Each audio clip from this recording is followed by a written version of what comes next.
साथ दीपावली के साथ प्रदूषण लगातार अब बढ़ रहा है।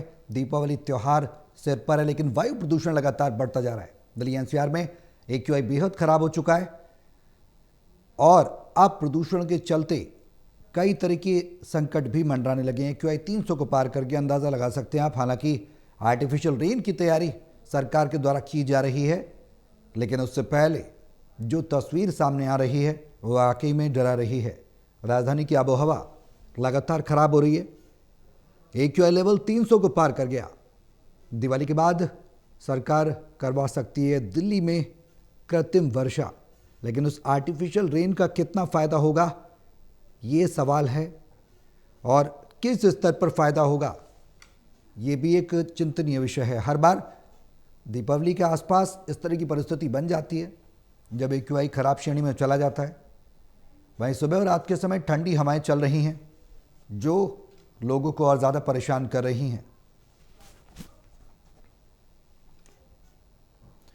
अब सरकार की क्या तैयारी है, ये सवाल लगातार बरकरार है। हमारे सहयोगी विशाल सिंह हमारे साथ लाइव जुड़ गए हैं। ज़्यादा जानकारी के लिए सीधन का रुख करेंगे। विशाल, क्या कुछ जानकारी है? प्रदूषण लगातार डरा रहा है, चिंता ज़रूर बढ़ा रहा है। सरकार कितनी तैयार है, मौजूदा स्थिति क्या है, विस्तार से आपसे जानना चाहेंगे। बिल्कुल, देखिए मौजूदा स्थिति भी काफी जो है भयावह है, क्योंकि आज भी राजधानी दिल्ली का जो एक्वाई लेवल है वो ओवरऑल 200 के पार बना हुआ है।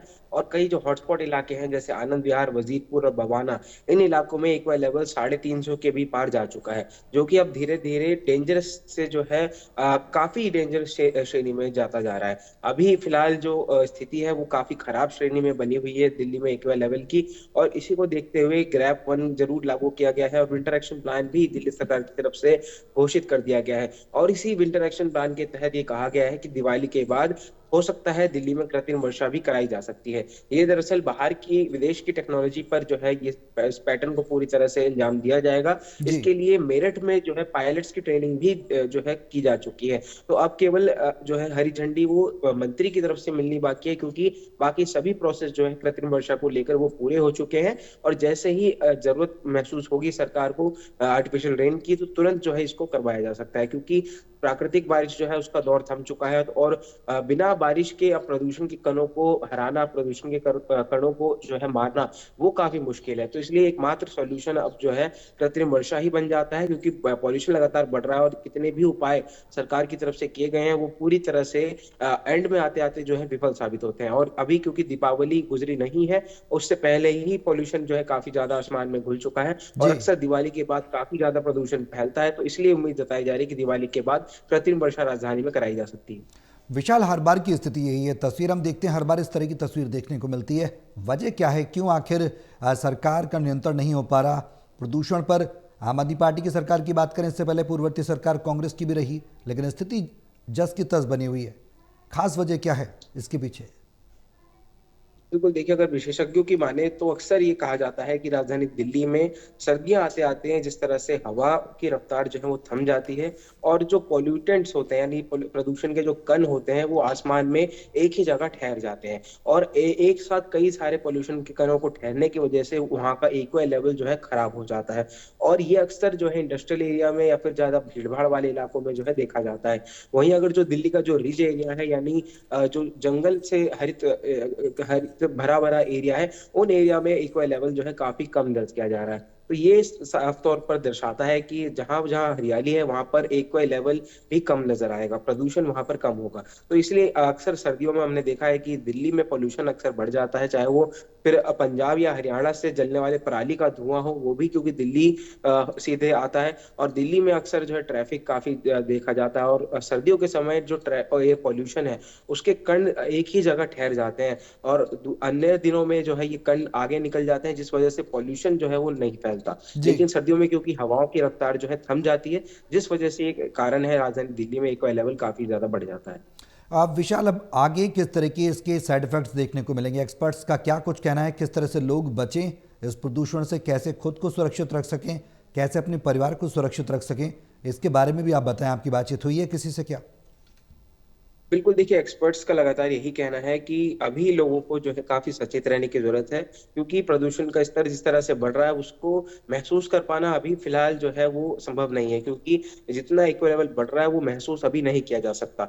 लेकिन जिस तरह से दिवाली बीतेगी और दिवाली में क्योंकि ग्रीन पटाखे जलाने की भी अनुमति दी गई है, और अगर इसकी आड़ में नॉन ग्रीन पटाखे भी जलाए जाते हैं, तो प्रदूषण जो है अपने आप हवा में फैलेगा ही। तो उसके बाद दिवाली के बाद जो है लोगों को फेस मास्क जैसे उपकरणों का भी उपयोग करने की सलाह दी जा रही है। लोगों से कहा जा रहा है कि ज़्यादा भीड़-भाड़ इलाकों में ना जाएँ, ज़्यादा ट्रैफ़िक जो है उसमें ना फँसे, क्योंकि जितना आप जो है पब्लिक ट्रांसपोर्ट यूज़ करेंगे, उतना ज़्यादा आपके लिए भी और पर्यावरण के लिए भी सुरक्षित रहेगा। बिल्कुल विशाल, अब सवाल ये है कि सरकार कितनी तैयार है, क्या कुछ तैयारियां ग्राउंड पर देख रहे हैं?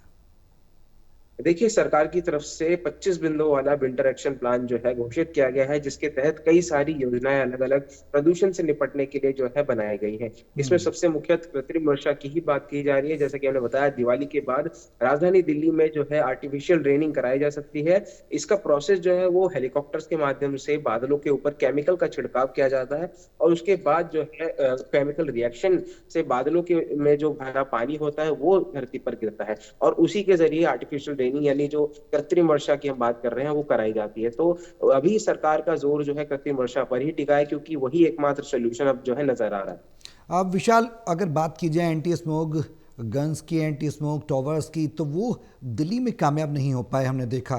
क्या इस बार कोई ऐसा प्लान बनाने की तैयारी दिल्ली सरकार कर रही है कि प्रदूषण को कम से कम किया जा सके, न्यूनतम किया जा सके? क्योंकि अभी तो शुरुआत है और अब धीरे धीरे दिवाली के बाद और ज़्यादा भयावह स्थिति बनती नजर आएगी। हर बार हमने देखा है इस तरह की स्थिति बनती है। क्या उसको लेकर कुछ इस दिशा में काम किया जा रहा है?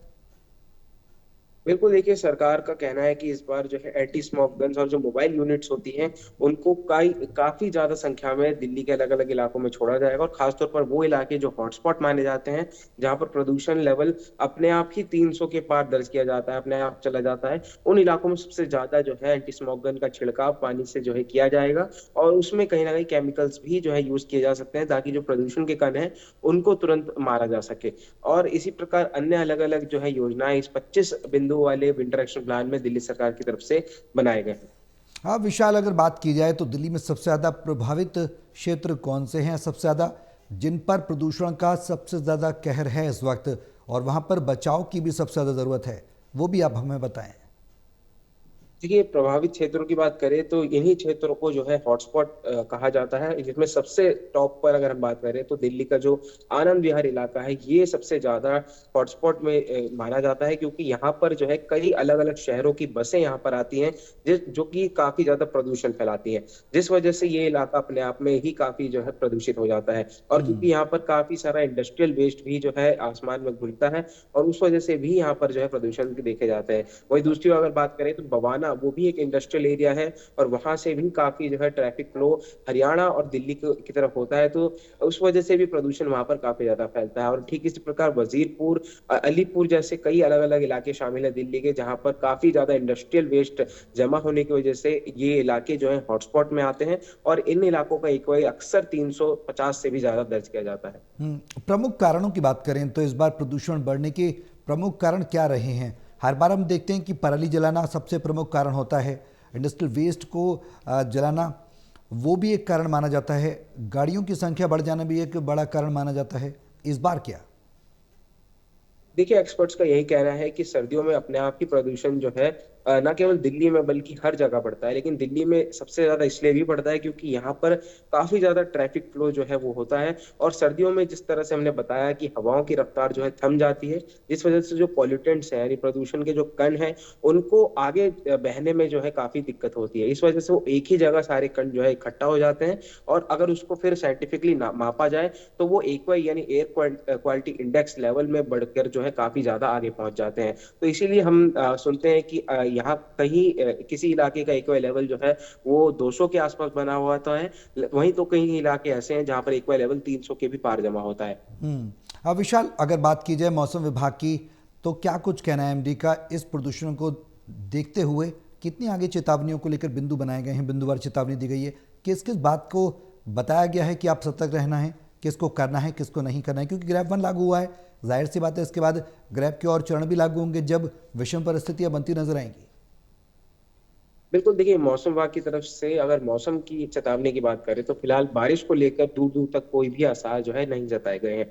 हालाँकि ठंड को लेकर ये ज़रूर कहा गया है कि इस बार राजधानी दिल्ली में काफ़ी ज़्यादा ठंड पड़ सकती है, क्योंकि समय से पहले ही विंटर जो है वो ऑफ़िशियल रूप से दिल्ली में आ चुकी है। और अगर बात करें, क्योंकि दिवाली से पहले ही इस बार काफ़ी ठंडक लोगों को हो रही है, और सुबह और रात के समय चल रही ठंडी हवाएँ भी लोगों को परेशान कर रही हैं। हालाँकि दोपहर की बात करें तो दोपहर में चिलचिलाती धूप भी कहीं न कहीं निकल रही है। तो अभी मौसम जो है ज़रूर अजीबो-गरीब बना हुआ है, बादल हम्म। और सूरज की लुका-छिपी जारी है, लेकिन ऐसे मौसम विभाग ने लोगों को अलर्ट रहने के लिए ज़रूर कहा है, क्योंकि बारिश ज़रूर नहीं हो रही है, लेकिन जो ठंडी हवाएँ रात को और सुबह चल रही हैं, वो काफ़ी जो है नुकसानदेह हैं, और ऐसे में प्रदूषण का बढ़ना भी काफ़ी ज़्यादा जो है लोगों को सचेत करने के ला देता है।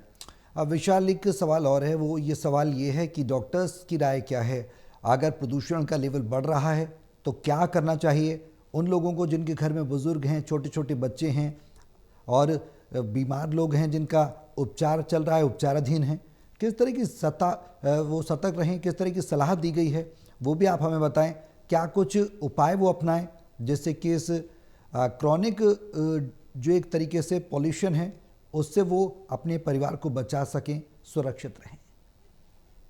देखिए, डॉक्टर्स का लगातार यही कहना है कि अगर घर में छोटे बच्चे हैं, बुजुर्ग हैं, या फिर जो ऐसे लोग जो निमोनिया से पीड़ित हैं, अस्थमा से पीड़ित हैं, उनको प्रदूषण में के कॉन्टैक्ट्स में आने से बचना चाहिए। अगर हो सके तो घरों में एयर प्यूरीफायर का इस्तेमाल करिए, नहीं तो अगर आप बाहर जाते हैं तो फेस मास्क लगाइए, और फेस मास्क जो है N95 का होना चाहिए, यानी सर्टिफाइड होना चाहिए। और उसके साथ-साथ जो है आँखों के लिए भी आपको बचाव रखने की ज़रूरत है। आँखों में अगर आप चश्मा पहन सकते हैं, तो वो पहनकर बाहर निकलिए, क्योंकि प्रदूषण के कण आपको जो है आपके मुँह के ज़रिए, नाक के ज़रिए और आपकी आँखों में भी जो है वो चुभ सकते हैं।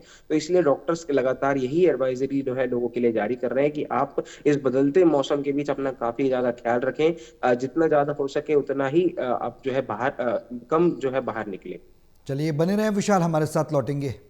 फिलहाल प्रदूषण कहीं ना कहीं लोगों को परेशान कर रहा है। ऐसे में सरकार अपने स्तर पर तैयारी कर रही है, डॉक्टर्स अपनी सलाह दे रहे हैं, एक्सपर्ट्स अपनी सलाह दे रहे हैं, लेकिन इसमें इस मौसम में सचेत रहना बेहद ज़रूरी है। अगर आप सचेत नहीं रहेंगे तो जाहिर सी बात है प्रदूषण का वार आप पर भी हो सकता है।